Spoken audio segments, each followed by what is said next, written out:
So let me first introduce to you our dear panelists of today. So we start with Christoph Hansen. He has a master's degree in geoscience, environmental science, and risk management. And from 2007 to 2014, he advised former MEP Astrid Lulling on agriculture and environment matters. And in 2014, he joined the Luxembourg representation to the EU, even contributed to the council presidency in 2015. And Mr. Hansen also established the European office in Brussels at the Luxembourg Chamber of Commerce. He represented Luxembourg also some years after in the Economic Social Committee, so to say, and was a member of the European Parliament. And in 2023, he was elected as member of the Chamber of Deputies, where he's chair of the Environmental, Climate and Biodiversity Committee. Michael Pielke first worked for the European Commission. I think you started at a certain DG unit and then you came back. That's very interesting, I think, because it looks for me and it shows where your heart lies, maybe in the bioeconomy. Let's see today. Well, DG Agriculture and Rural Development. He changed from Rural Development Division to Market Policy, as I understood, and currently he is, let's say, director of B2 for sustainability and the CAP, acting director, and so to say, and he was also involved, and it's also very important, I think, for the discussion today, he was involved in the rural development programs for Bulgaria, Croatia, Poland and Slovenia, so some practice to share, I think. Then, of course, Beatrice Moreau, also a very strong practitioner, very interesting, because she shifted, that's very interesting. When I read your biography, her initial inspiration was to become a teacher. She joined the family farm, and if I understand right, correct me if I'm wrong, you own still 100 hectares of farmland, or is it even more now? Okay, so that's interesting. She served as president for the young farmers of Marne. She also served as elected representative of Vivea, a fund for agricultural training. So if we talk about, we talked about also about the training element, education. So it's interesting also to hear from your side on that. And in June 2021, she was elected on as a regional councillor for the Grand Est region. And she's vice president for agriculture and viticulture and forestry. 3 important components of the regions since January 2023. Then, Dirk Jacobs, nice to meet you. Yeah. Goed je te zien. Yeah. Director General of Food Drink Europe, a Brussels-based organization. If I'm correct, it employs around 4.5 million people, so with a 1.1 trillion turnover, so it's a very important sector in terms of turnover, employment and value added. Economist by training, what I heard, and has a long-standing experience in the food and drink sector. Then, to close, Wolfgang Kraus. Since 1992, he's working in Zoetsucker. He possessed several positions there. He was head and director of the Group Research and Development Department in 2015. He's also board member of the European Society for Sugar Technologies and is a member of the Expert Council for Bioeconomy for the Bavarian State Government. If I'm correct. Yes, today we are going to talk about how to make sustainable use of the natural resources of rural areas. And of course, rural areas are a bit the backbone of the agriculture, so to say. They provide food, they provide essential raw materials.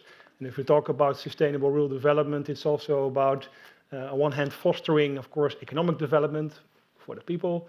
And on the other side, of course, creating a certain equitable distribution of natural resources. So the topic of today is how to use them, how to combine it with the bioeconomy. Some might even say that, for example, the bioeconomy is some kind of green pumping heart of the circular economy.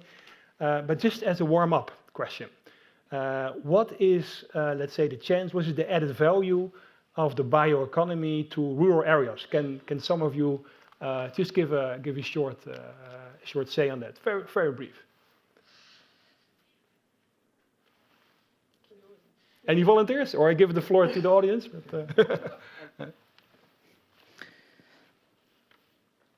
Non, merci. Thank you. I will take the plunge. What is the value added by bioeconomy in the rural areas?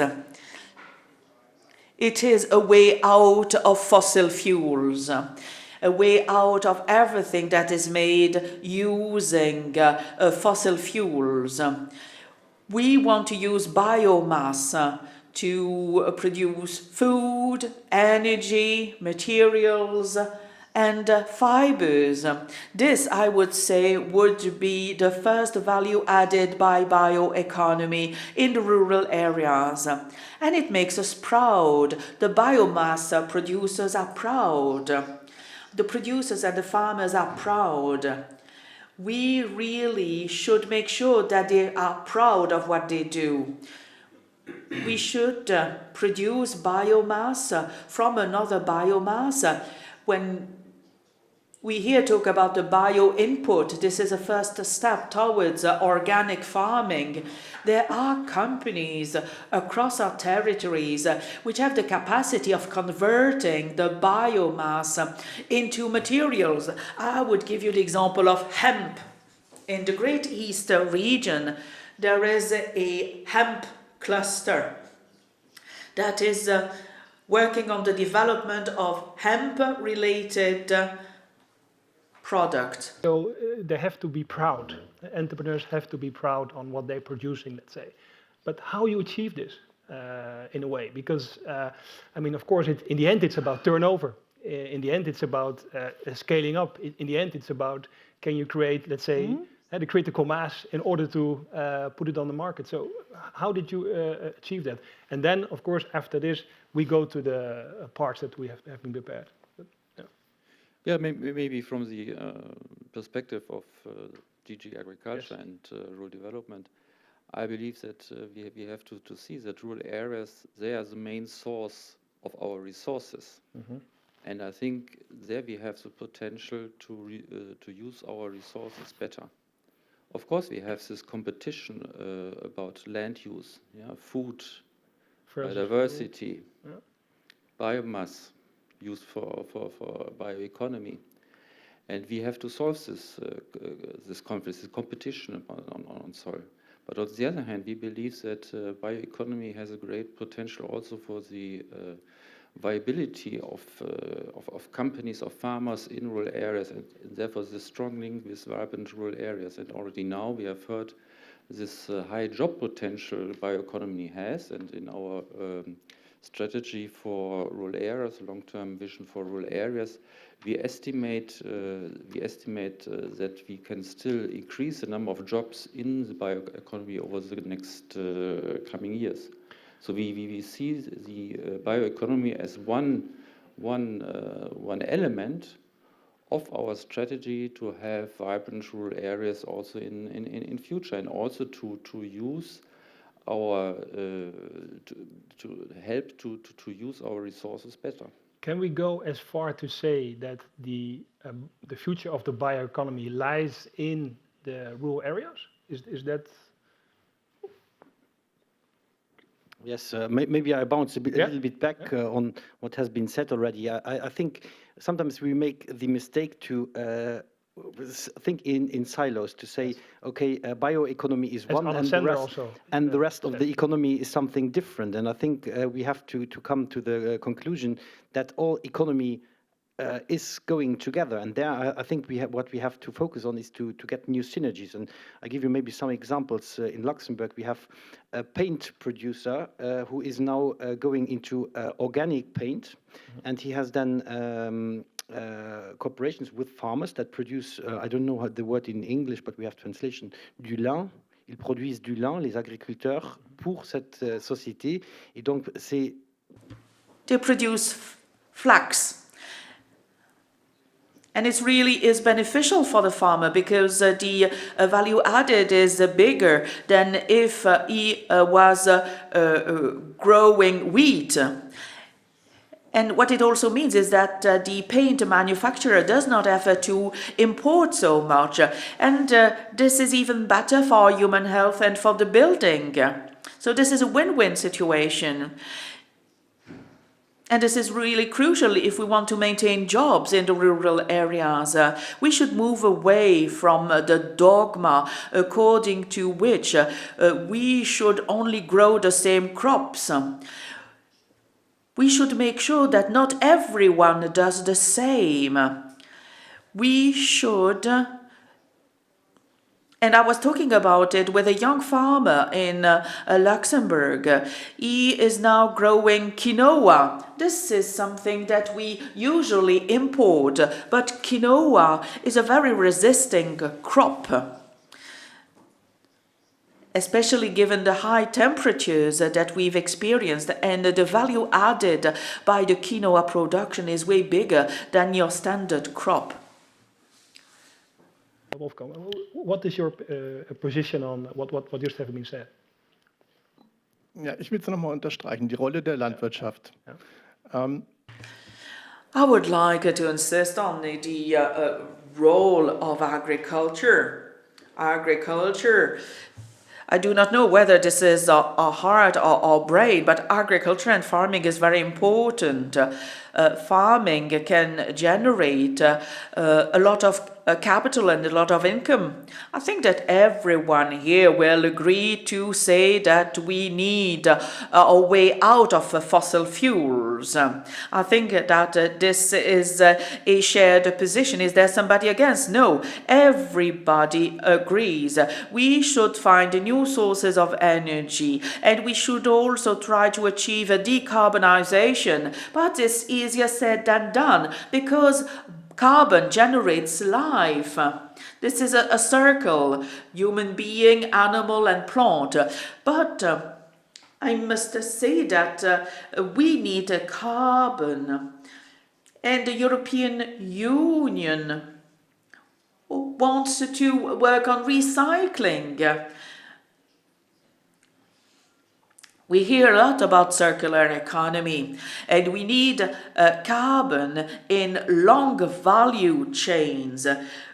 We need a circular economy, including for carbon, but decarbonization is not going to be easy. We need replacement solutions for carbon. Even if we have a circular chain for carbon, we need something else. It's particularly difficult for carbon dioxide. And you were talking about the natural resources, and we do not want to use fossil fuels. We'd rather use, bio-based products for carbon production, and we need the farming sector to be as effective as possible. The technological component is very important. In Germany, farmers have the impression that they have no role to play in this, and that is why the situation today in Germany is so difficult. And if I may, I'd like to add something. The main element for me is really innovation. We must make sure there is innovation in agriculture. Innovation should be supported. I'm not a farmer, I'm an engineer. Farmers need help, they need support. We need innovation. We need digitalization. We need smart farming. At all levels, we try to promote smart farming in sugar. I know that to the south of Mannheim, there is a lot that is being done using digital ways. Pesticides, we need to reduce the use of pesticides. This will be possible thanks to digitalization. And then you have the new breeding technologies. We should not turn a blind eye to these new breeding technologies. Of course, there must be limits, and we shouldn't overstep the limits, but we should consider all of these solutions. We shouldn't have preconceived ideas. We should explore the new breeding technologies further. So talked about the efficiency. If you look at the food and the food sector, let's say, the food and drink sector, about 88 million tons of food is being wasted. 20% of food in Europe has been wasted, let's say. We know, of course, that the European Parliament is striving towards, let's say, half of that, towards 2050. But on the other hand, we know that the proposition that was on the table is not anymore on the table, but the Belgian presidency has said that they will work on it. What is your position on, let's say, having a more efficient uses of natural resources, and also, looking at the food life cycle? So what is your opinion? Yeah, absolutely. Well, first of all, I think this discussion is very timely because not only do we have the launch of a strategic dialogue on the future of agriculture today, which is not happening till so far, which has not been happening enough, I think. Exactly. But also the fact that the solutions are in the regions and in the rural areas, and that is the same when you talk about food waste. How can we move to a more circular economy? The solutions will have to be found in the relations that we manufacturers have with the farmers. There's already at the farm level, there's a lot of waste that is happening that you can address through technology, that you can address with digitalization, where solutions are present with new breeding techniques or new genomic techniques, and the farmers need to have those solutions. But also in our field, our strength as an industry is to make production of food as efficient as possible and to use economies of scale and of scope and to avoid that we waste. And if we waste, then we don't call it waste, but we use it as a byproduct and valorize that.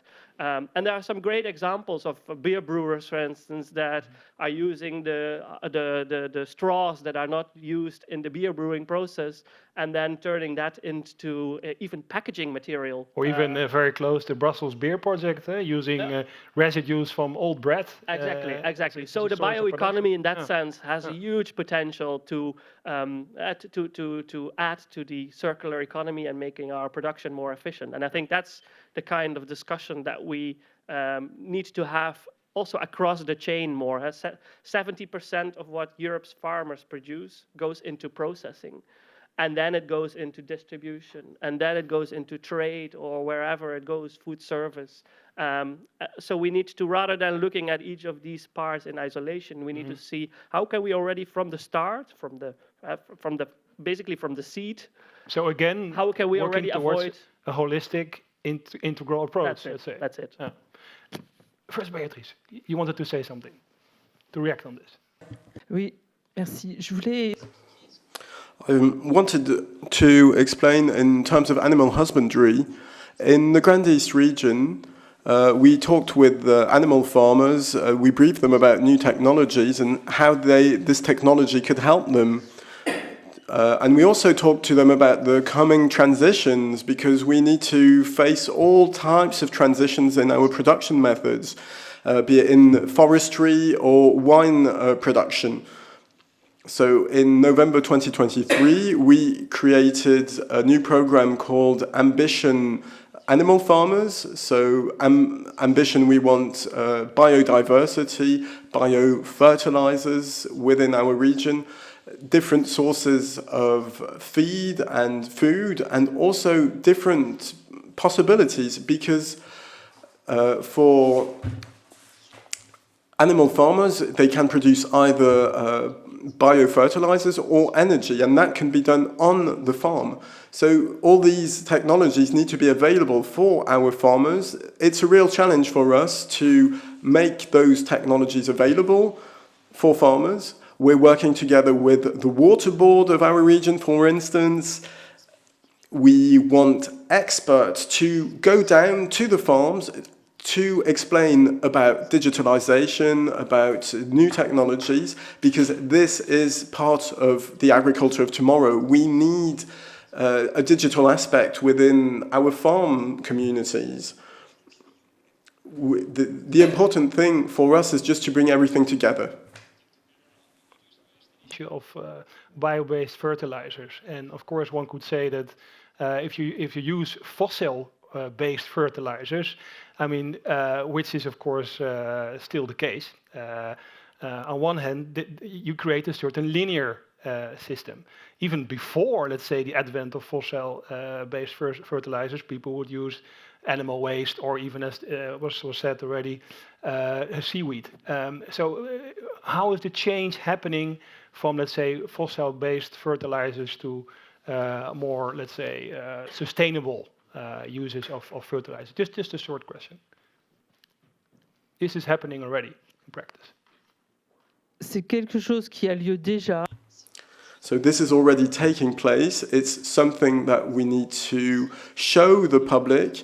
That's why we created pilot farms that are really demonstration projects, 60 farms in the Grand East region, 60 holdings, where we will develop digital use of agriculture as far as possible, where we will develop different use of energy, for instance, or developing ecological transition methods, changing farming methods,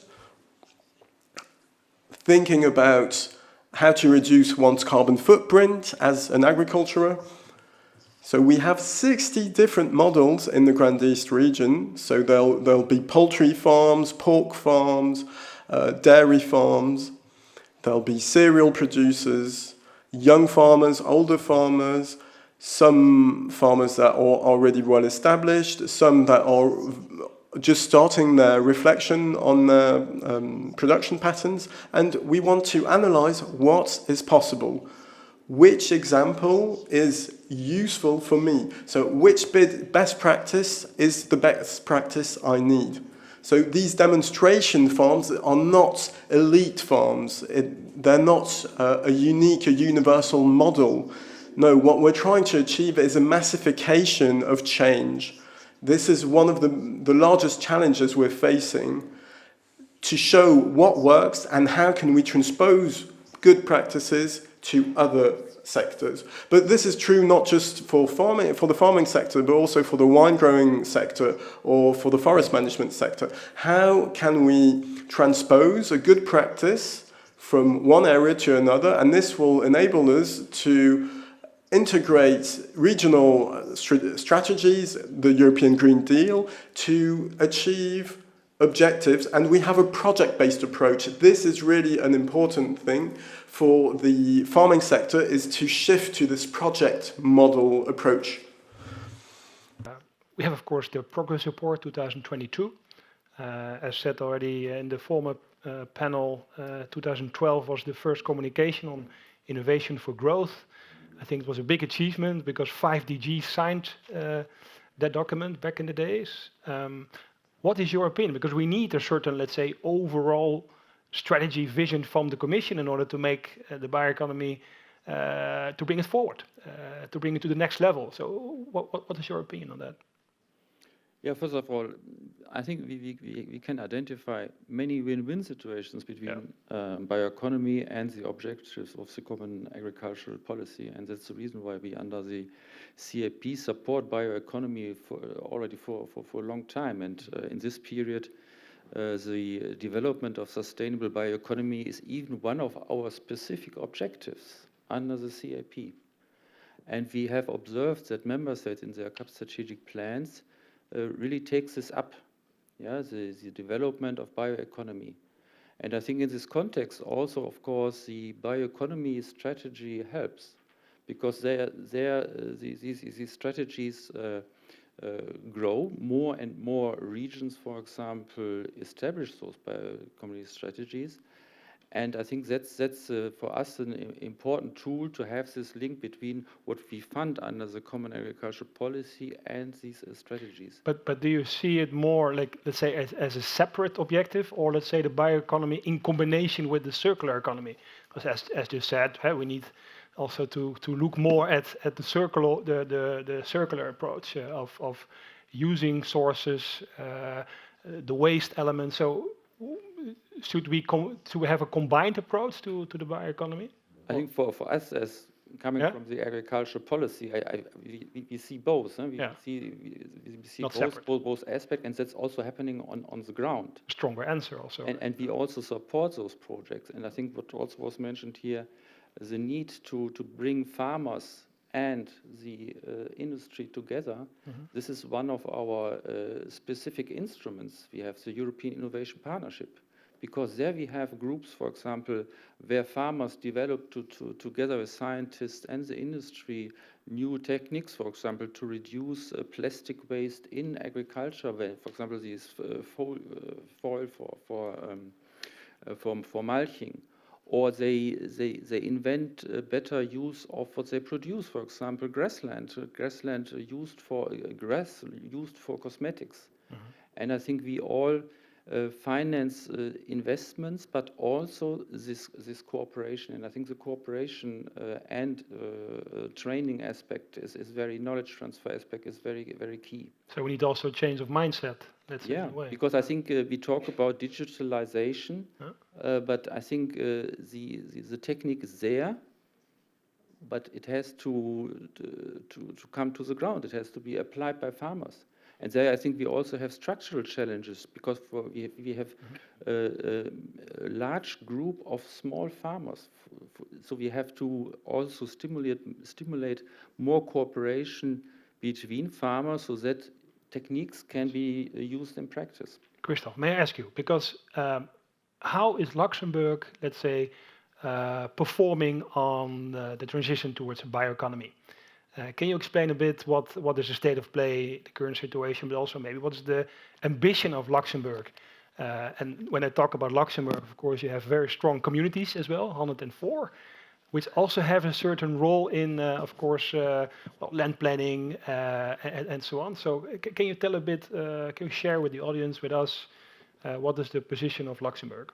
Well, I think what is important to say is that there's always room to make things better. And you just addressed the municipalities we have in Luxembourg. We have 102 of them, not 100. 104. Because there has been a fusion of some recently. And then we have, of course, for example, the waste treatment is still organized at a local level, and they are in together in syndicat to do so. But are there already, let's say, because we heard today from the Commission, there are only 10 national strategies. So, but are there already examples of local strategies? Is there already a local strategy in Yes, there are strategies, but sometimes they are blocked by European legislation, for example. And I give you an example for the waste. For example, when you cut your trees in your garden and you cut your grass, you can't burn that in Luxembourg. You have to bring it to a site where it is collected, and then it is transported somewhere where it's done. Then is transformed into possible fertilizers, for example. But I think we can do even better because we have then it is collected in a farm and then transported 40 kilometers with a big tractor, and you know what these engines consume. Why can't we just not classify? Because grass, there is not much energy in, especially if you leave it for 4 or 5 days. There's not much left, and you need quantity to transport it to a biogas central. Why couldn't we just classify it as not being waste? Because then the farmer could use it on his own farm as fertilizer in the end, as an organic fertilizer. And you would, firstly, you would have an organic fertilizer. Secondly, you wouldn't waste so much energy to transport it somewhere, and I think that is beneficial. And there we need to look if the classification of some organic material is really necessary to classify it as waste. As we said earlier, I think we have to speak rather about resources or resources that need to be transferred. But do we have a clear definition of waste? Michael, audience, is there any question on this matter, maybe? I see Dirk putting his airbrow. No? Any question on the matter? No? Question? Microphone. I can give mine to you if you want. Here you go. Oops. Mein Name ist Adri Baumann, ich bin Staatssekretär im Umweltministerium in Baden-Württemberg. My name is Agri Bowman, and I can only support you. So our rules and regulations stem from a linear economy. And so I can only support your recommendation. We need to find European approaches to redefine what, for instance, residue is, what waste is. We need to change our rules of the past so that we can enter this new world and create circularity. Because I remember it was also on the table in 2012. Noch nicht genug. Okay, all right. Yeah, Waste. I think just to add to that, I think if you look at EU policy and the Green Deal in particular and farm to fork, that's the right step in the direction. But there is admittedly indeed a lot of regulatory burden and policy incoherence. And that's also one of the reasons why we have been calling for an executive vice president for food. For instance, we have an event on that next week where we go a little bit more into detail, but we see that there's still not that holistic approach that is being taken. But it's more than regulation, it's also about investment. We commissioned a report to see how much does the transition to sustainable agricultural practices more broadly, how much does that cost for the farmer? We estimated that it cost, at least in the first year, to transition to, at least to make the first step to a transition to sustainable practices, you need between 28 and 35 billion euros. Is it affordable for like a small-scale entrepreneur? Well, that's the other thing. As was said, there are a lot of very small farms that have not the knowledge, that do not have the resources or the capacity, and that is actually what is creating now the unrest and the protests. Farmers don't feel helped, don't feel that they have the tools. So I think if we want to make that next step, and that's now a unique opportunity with the new mandate of the EU institutions, we need to see how we can enable farmers and, of course, also the rest of the chain to make the necessary investments, to make the necessary changes that are going to be needed. We have, of course, you said it, I think very rightly, we have, of course, a situation, tendency that maybe the Green Deal is not as high on the political agenda as it was, let's say, 2 years ago.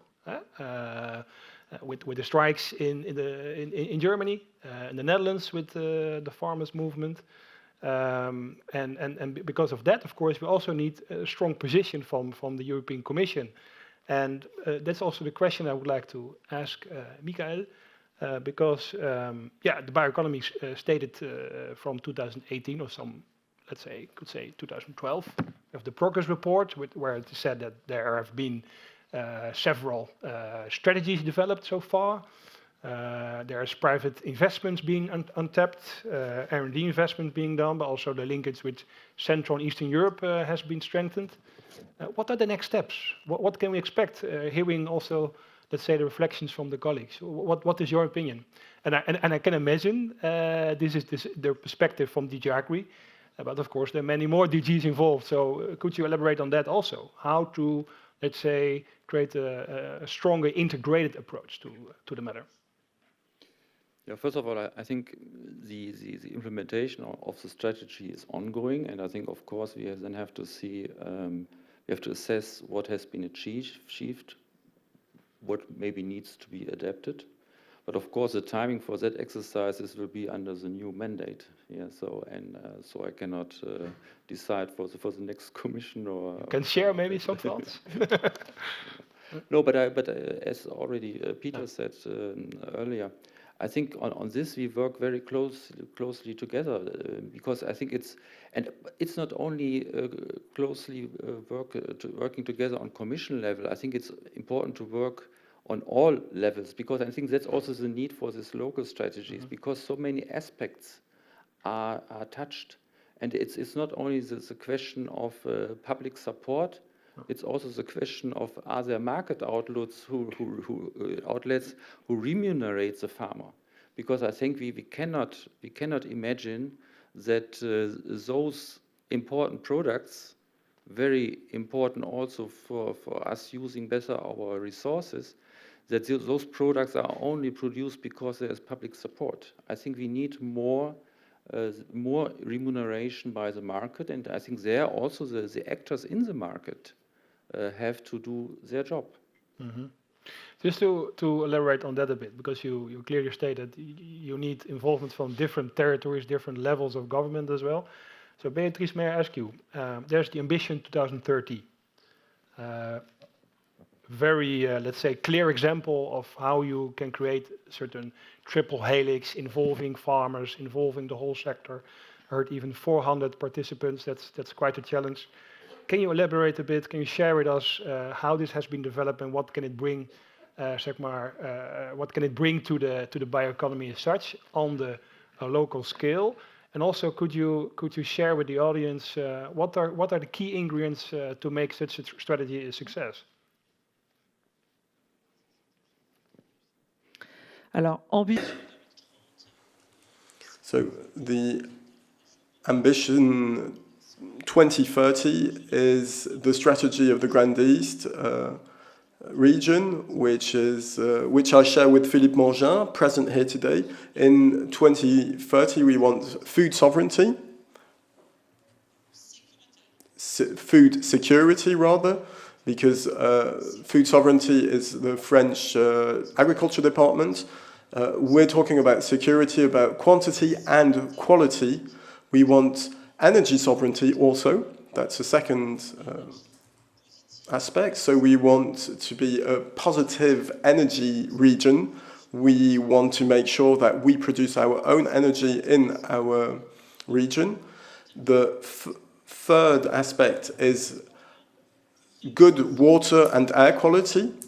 We want to put in place the measures necessary to ensure good quality water and air so that this contributes for our food quality, obviously. And the fourth aspect is to have bioproduce. We want to create added value. As such, are you intermediate? Are you a driving force behind bringing partners together? What is the role of the region in this? So that's exactly what we're doing. So we are the moderator. We are kind of organizing these people together. We're also we manage European funds.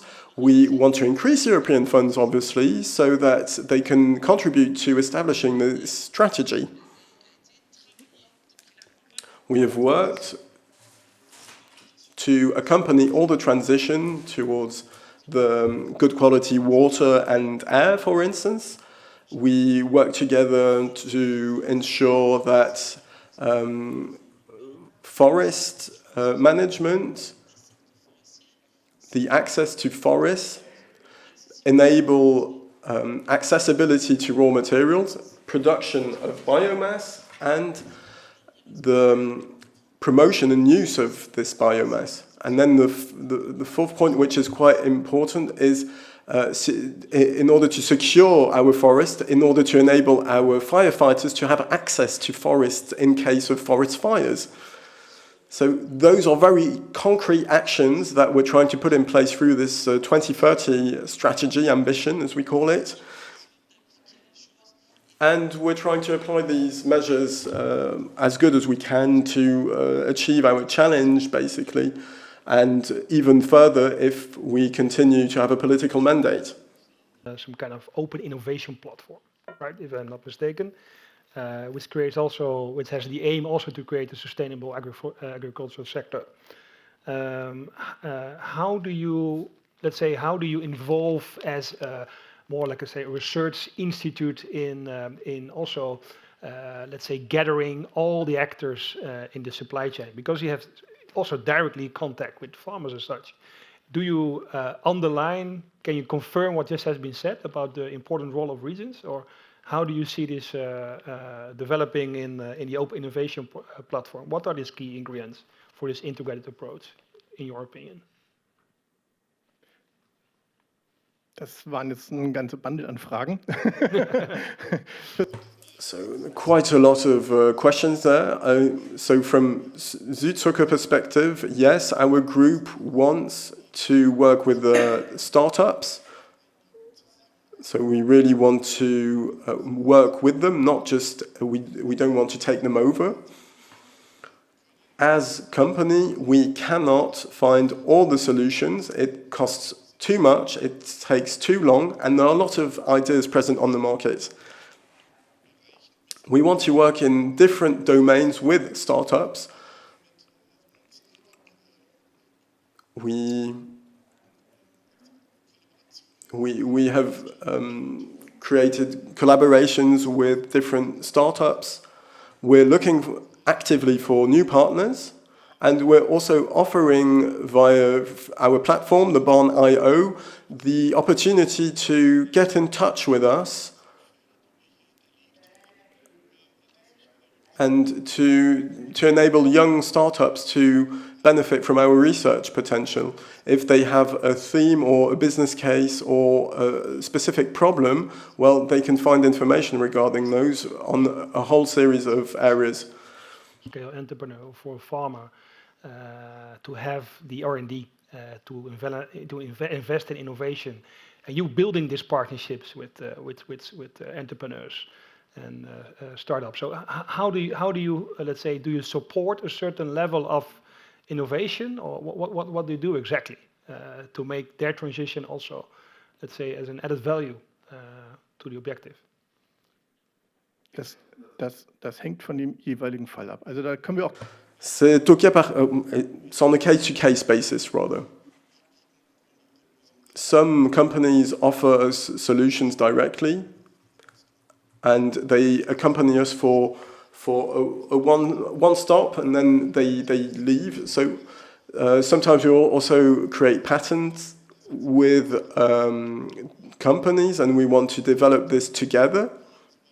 So as far as we are on the technological perspective, we need money, so we have joint ventures, basically. And when we initiate it together, we bring it to a conclusion together. There is protections also for patents. So we really try to be mindful from the first day on that we're able to create trust between ourselves and our partners. Especially if we're working with small companies with 2, 3, 4, 5, 10 people, we really try to build trust with them, because obviously they will be scared if they're not protected by patent laws that their technology might be lost. So building trust is really essential for our group. It's necessary for the collaborative process. Strong examples? Do you need a certain Champions League of front runners? Because in the end, what we want is a widening instead of a deepening, right? You don't want concentration. You want that the whole sector, as such, becomes more sustainable.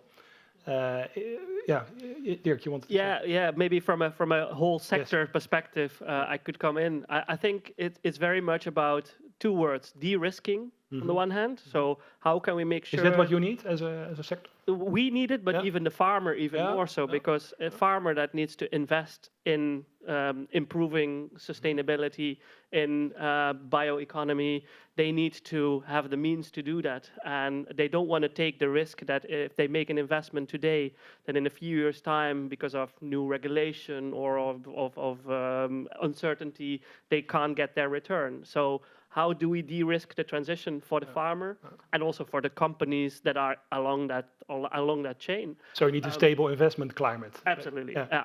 But that's where I think also the collaboration between manufacturers like Südzucker and the suppliers, farmers, can help, because we have long-term contracts, premium pricing, risk sharing of loans. There's a good example of a company in France that is working, McCain potato processors, that is working with potato companies, for potato farmers. And they, instead of the farmers taking the loan at the bank, the company pays for their interest rate of the loan. So at least that takes away a little bit of the challenge that farmers might face. But the second word that I wanted to say is that we need to scale up. And that's where a lot of the problems are, even with companies like Südzucker or that have quite a lot of capacity. we're not able to scale up things, and that's where the public sector comes in. And so if we can match the private investments that are now going to be needed for this transition with public support, and that public support has to go beyond the common agricultural policy. Because in the end, in we our need view. strategic autonomy. And of Yeah. course, I mean, the investments in the rural areas can maybe have a certain added value to that. Absolutely, and it's about infrastructural investments, it's about company investments. That is going to be needed in the coming time. Okay. Christoph, what is your opinion? You just heard from the various angles on what is needed. We heard about, let's say, a long-term investment perspective. We heard about stable investment climate, but also, of course, regulations that do not change.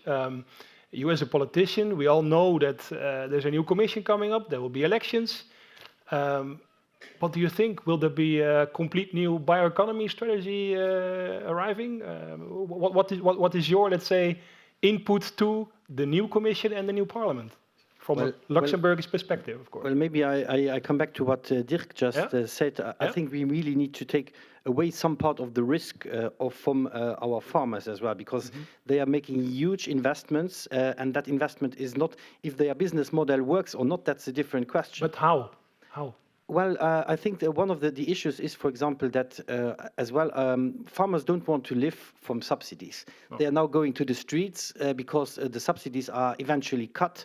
But in principle, it should be a business model that works as well. And I'm coming, my father used to be a farmer, and my brother as well. So I know it. They want to live from what they do and not do the administrative burden and then get some money. And mostly it comes quite late as well. So this is another issue. But I think really we have to think that we are getting away maybe from as well old models where the subsidies are mainly based on the acreage that you have, because acreage is not necessarily the right moment, but the right criteria, I would say. I know that farmers don't like that when you say that, because especially it's income security, but right? So it is an income security, but as well, a lot of young farmers that want to start a new business do not necessarily have the acreage. And then when someone rents this acreages to the young farmer, well, he has to pay what he gets back. And in the end,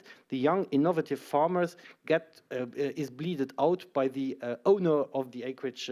And that, I think, is something that we definitely have to address. And then we also have the discussion about what is a young farmer, in a way. And we have to consider as well newcomers that enter as well after 40 years into the sector, because they just have a business idea that works, and we shouldn't be close to that. Miko, and I suppose, Beatrice, maybe you want to say something also, but first, Miko? No, just to add that de-risking is a big topic for us, and but maybe it's not so much known that we have already many instruments in place to de-risk. So we finance with grants, investments. We provide interest rate subsidy for farmers to reduce the interest in case of investments. We also work with financial instruments where we put guarantees which enable farmers, for example, also if they have difficulties with collaterals such as land, to take some of the risks to enable them to get loans on the market, and also to have better conditions. Also, the European Investment Bank is a heavy investor in bioeconomy, and I think what I sometimes feel is there's sometimes a lack of overview what is already ongoing and what is available for startups, for farmers. And I think when it comes to bioeconomy, a lot of those things are already happening. And I think the added value of this strategic approach, and I see it also in our policy, is that you have all the different objectives and targets together, and then you can really shape the tools according to the specific situation. And that's also what is happening in member states. If you look a CAP strategic plan from one member state to another, it's totally different. And I think I'm very much welcome the regional approach, because what sounds as a super strategy for bioeconomy may work in one region, but maybe in another region with other available resources in terms of quality and quantity does not work. And I think I'm very much welcome this strategic approach, because then you can also put together the different available support instruments. It's not only agriculture policy, it's also the cohesion policy when it comes to support processing and marketing, etc. So I believe we have to think more in using what is already available, and in particular knowledge transfer is for me key, because we talk about digitalization and advancing of new products, but this transfer from what we know in research to practical implementation on a broader scale, will already help us to achieve a lot. Not always thinking the 100%. If we go from 50 to 95, we advance a lot. One thing I would like to elaborate a bit is you said there a lot of things is happening. That's clear, but do we know where to find the opportunities? Is there, let's say, one-stop shop for local practitioners or for local farmers? Are we not in need of, let's say, a Mr. Or Mrs. Bioeconomy in the new commission? I do not know, but I think what is also needed is, and please elaborate on that, more clearance on the opportunities, because as it encompasses so many different disciplines, is it really integrated? Can we combine the different funds? Can we combine the different programs? From the regional economy perspective, cohesion fund, it was also mentioned before. There's still a challenge there to combine and to see what is possible within the specific, let's say, policy fields. I'm not sure whether the farmer a Mr. Bioeconomy on commercial level. Well, just a one-stop shop where... I think for a farmer... Is it clear? For a farmer, I think it's more to know what is available in my region. What are the actors in my region who work together?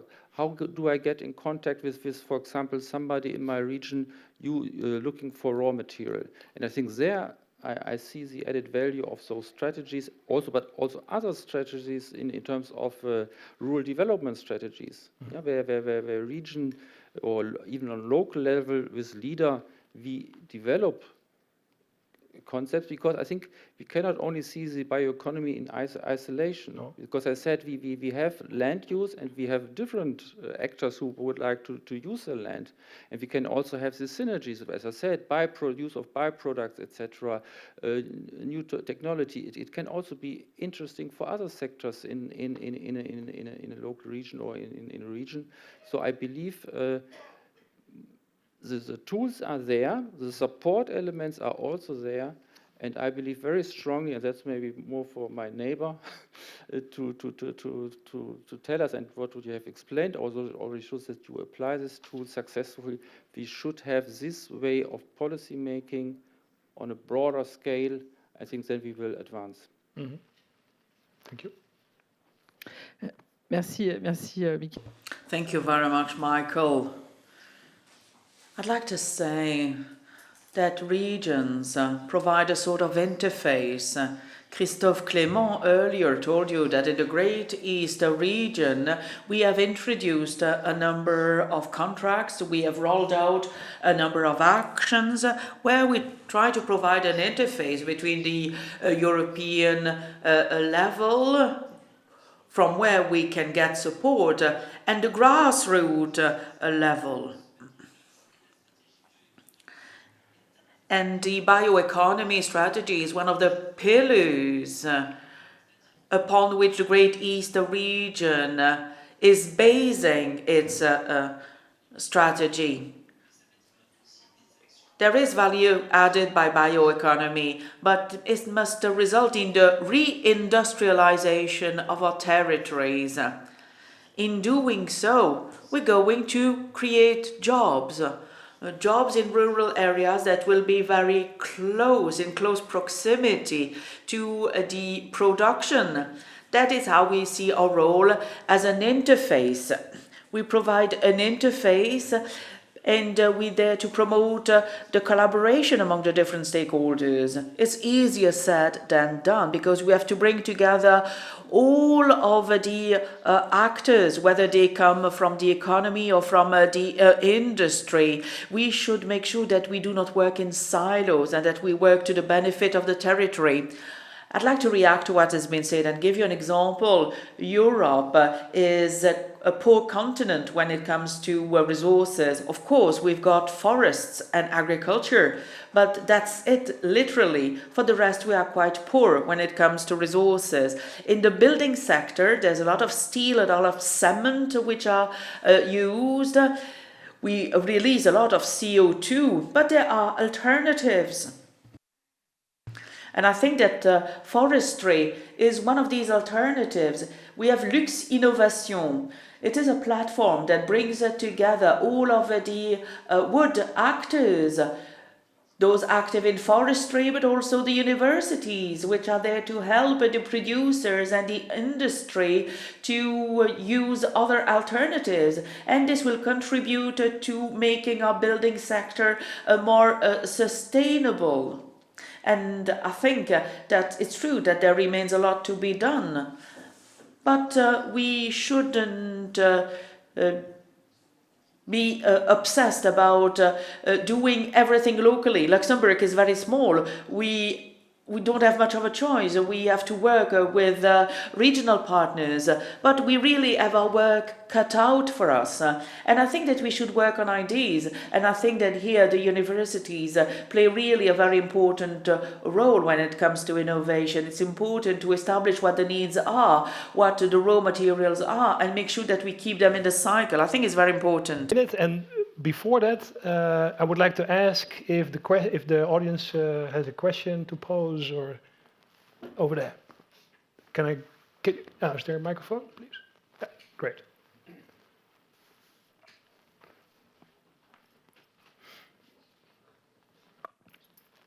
Ja, nicht richtig eine Frage, aber ich wollte nur kurz die Rückmeldung.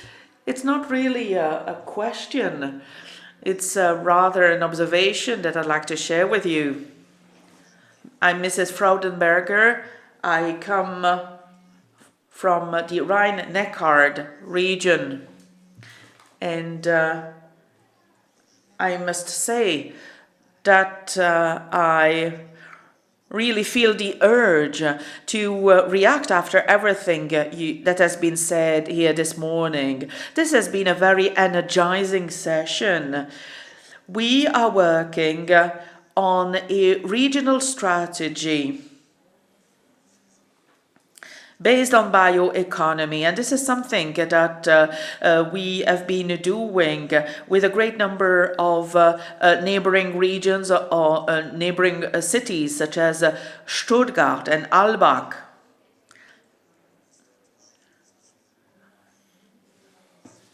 There are a lot of strategies at local, regional, national or European level. And I think it's important to make sure that we gather everyone around the table. On agenda, Also ich würde sagen, wie gesagt, wir beginnen ja mit dieser regionalen Bioökonomiestrategie, aber der Kern ist zum einen, dass I must say that we've only just begun to work on the strategy for bioeconomy. It is still in its infancy, but what I can say is that there is a need to involve as many partners from the region as possible. It's important to draw up an inventory of the available resources so that we can make clear-cut proposals to all of the actors. It's important to establish who does what, and we should also involve the startup companies. This is really very important because this is going to be a way of restoring growth. And we have an exhibition stand, so I really kindly invite you to come and pay us a visit over the lunch break so that you get to know more about what we do. Economy are actually quite unique in combination with rural areas, because a lot of the other sectors, if you look at car production or pharma or whatever it is, are very much concentrated in the urban areas. And food production is the DNA of the rural areas, and I think that's something that we need to play out more. And in fact, we are talking about food systems a lot, and I think the examples that were given about how the regions are coming together and bringing all the different parties together, that is like there's not one single food system as such. There are different food systems that are very community-based, that are very local, very regional, that bring together the various players. And if I talk for our sector, processors, most of the processing happens very close to the local, to the farmers that are located in an area of maybe 50 kilometers around. So we need support for local initiatives. Absolutely, and I think we should play out that more and see the strategic value of food production for the regions, but also then for the EU as sort of the whole of the continent. Thank you very much. I have a final question. Is there any more remarks?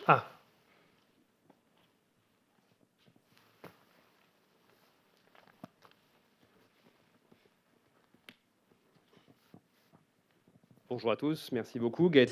My name is Gaëtan Claes. I come from the Great East region. I have a question, a sensitive question. It's about the connection between environment and the agricultural issues. I'd like to talk about pesticides. I know that some EU institutions have considered the possibility of introducing stronger reduction in pesticides for some production categories, one of them being wine growing. So I have a question for Christophe Hansen, Beatrice Moreau, and also a question to the industry representative. What do you think?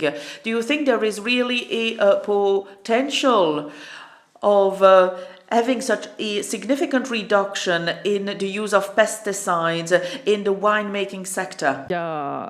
On a plusieurs. There are different tests which are currently underway in the Great East region. We wish to develop resisting varieties that wouldn't need any pesticide. But we still need to check on the quality of the wine, and this is especially true for champagne. There is a loss of taste. Genetics are progressing, but there is still a lot that needs to be done. So if it takes place, it's going to take years. I'm afraid it's going to take years, if you expect the production to be stabilized.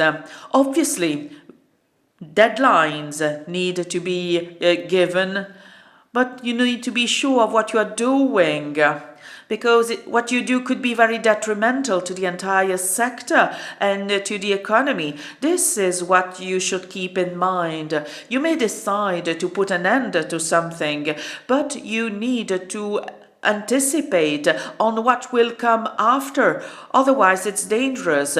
You need to take everything into consideration, the production numbers, the quality, and you shouldn't forget the sales, because in the wine growing sector, there's the sale of bottles, but you've got also the wine tourism, and the tourism that is closely associated to the world of wine, which is of a significant value in the Great East region. One should not lose sight of the impact, because there's going to be an impact on the farms, on the cooperatives, but there's going to be an impact on the economic consequences. If you all maximum 1 minute to give your ambition for the future CAP, because I think we have discussed already some elements of how maybe the CAP will look like.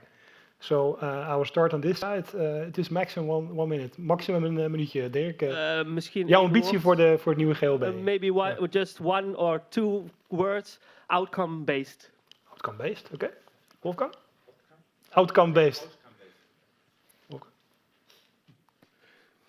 Ich wünsche mir, dass wir das Thema... My wish, and this is something that you've already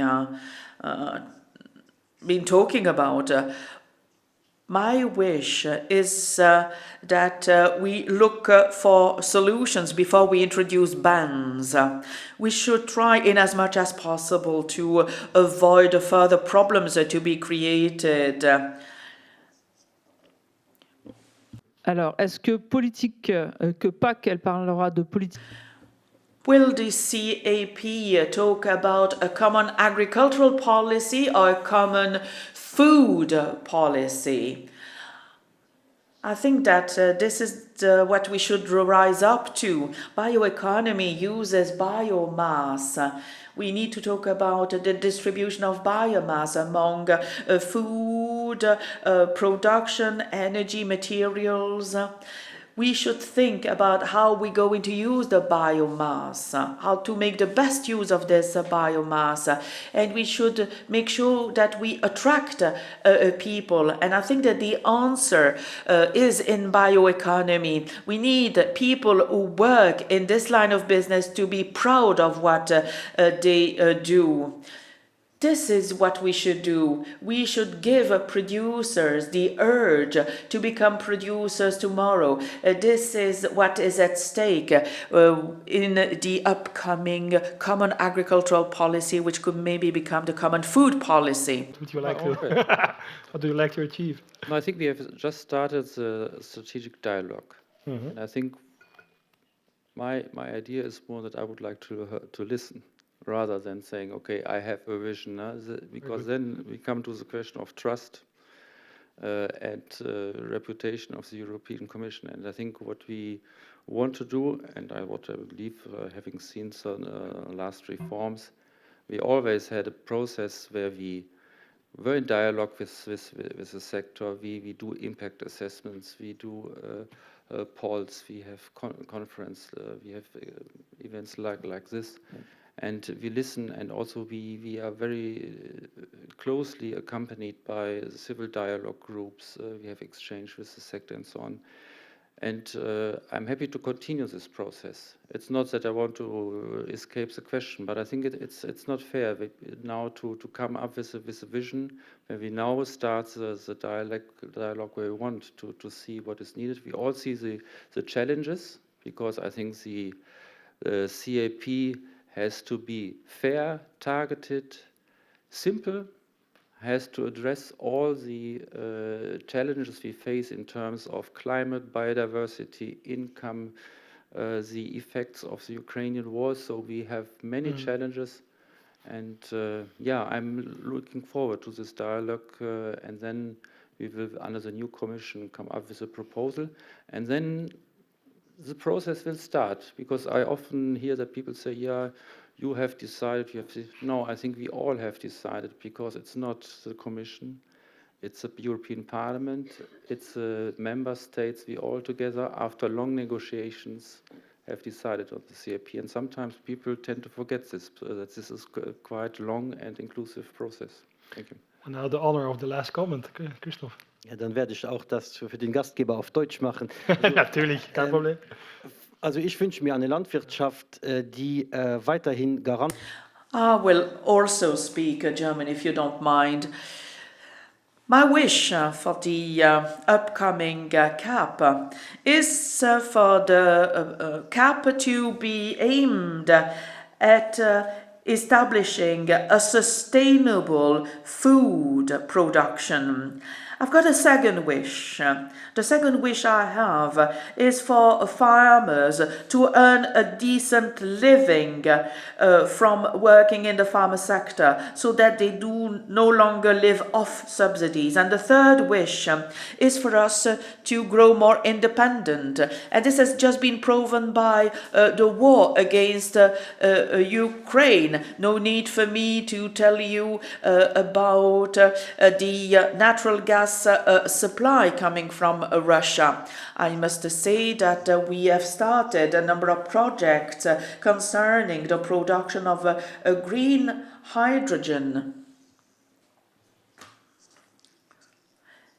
These different projects will make it possible for us to find a replacement for fossil fuels. But it goes without saying that in order to produce green hydrogen, we need a continuous supply in electricity.